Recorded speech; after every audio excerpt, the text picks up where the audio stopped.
Pero con ese afán de superación que caracteriza a los grandes deportistas a lo largo de la historia, 10 días después.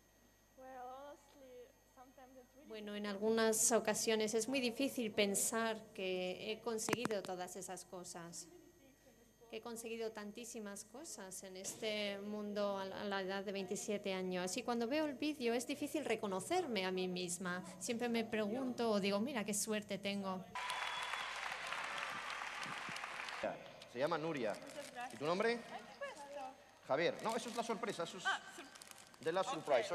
La victoria es el triunfo, es la cruz que Avilés y Asturias confía en que cuando usted vaya a conquistar los 5.20 o 5.8, 5.08, pueda llevar un trocito de Asturias. Yelena Isinbayeva.